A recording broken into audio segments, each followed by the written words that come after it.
I talked about the Descartes' argument in the Discourse and the Passions that animals are automata.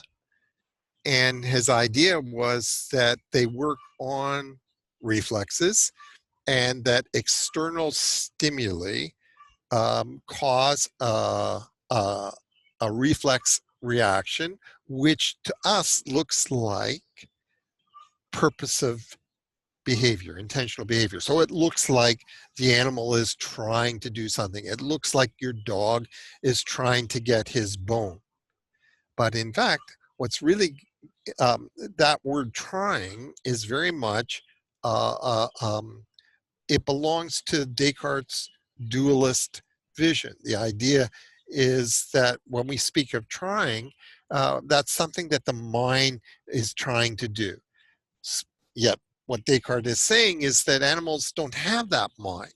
So now what looks like the animal trying to dig up his bone can be explained in totally mechanical terms. There is no need to introduce anything, any term like he's trying to do this, the dog wants this, the dog thinks this. You don't need any of those terms. You can explain the dog's behavior solely using mechanical terms, that experiences that condition the dog, all of this. We don't need to introduce mentalist terms to explain what the dog is doing. In fact, to do so is anthropomorphism. Now, what Spinoza did, which was so huge for the Enlightenment, was he took that argument about animals and he applied it to humans.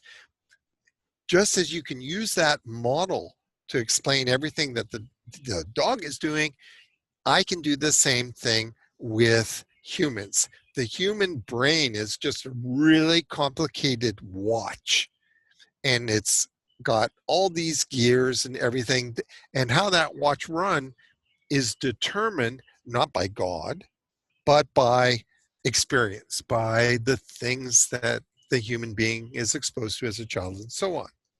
So the conclusion here is that the idea of free will, that passage from Genesis 1:27, that's what they call a logical fiction. It means nothing. It doesn't have any kind of explanatory substance. And there's an awful lot of research that goes into proving this mechanist interpretation of human behavior. So my favorite that I just mentioned here to get you curious about it is Gustav Frisch. And what he did was he arranged to have the heads of decapitated criminals given to him. He had a little laboratory right beside where they were executed. And so they would bring him in the head. And then to read his reports of the experiments he did is one of the classics of why we need to be very worried about why science needs philosophers to watch over them. And he talks about how I took the decapitated head and I thrust my 2 fingers towards their eyes to see if they shrunk away, and they didn't move. And then I yelled in their ears, "You have been pardoned." And then he says there was no reaction. And so the conclusion that he was reaching here was that we don't need any kind of metaphysical notion of consciousness or of the will to explain their behavior. Somehow, whatever was causing their actions was destroyed when you severed their head. The guy who really matters in all this, in a really profound way, is Jacques Loeb. So Jacques Loeb was a mechanist reductionist, and he was the student of, I believe it's Carl Vogt. And he did a series of experiments that became the sort of turning point in this theory on caterpillars. And really what he was looking at was a species of caterpillar that climbs up the stem of a plant and climbs up to the sun where it lives. And this was a standard argument of the vitalists that all animals, including, not just human beings, but all of the animal species have this vital spark um, planted in them by God, and that you can't explain this mystery of why they go up to the light, because it's God implanted, therefore beyond human reason, beyond the reach of science.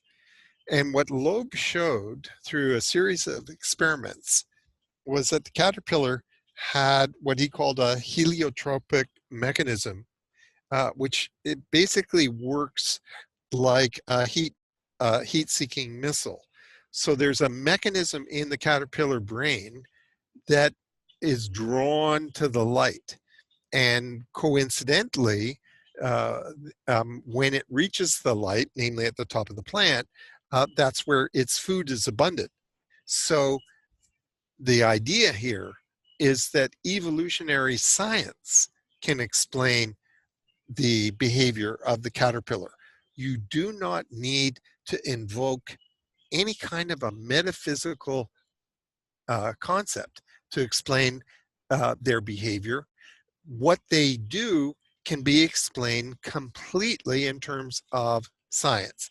The science of, in this case, evolution, of um, uh, uh, uh, this zoology and so on. Now, you could be asking yourself, why is Stewart spending so much time on some German guy that spent his life playing around with caterpillars? And the reason is, Loeb started to write these anti-metaphysical articles attacking the idea of free will, and got into a lot of trouble in Germany. The theological opponents really jumped on him, and he was in a lot of trouble. So he fled for his life to America. In fact, he fled for his life to Johns Hopkins. And at Johns Hopkins, he had a young student whose name was John Broadus Watson. So here we have the whole motivation of behaviorism.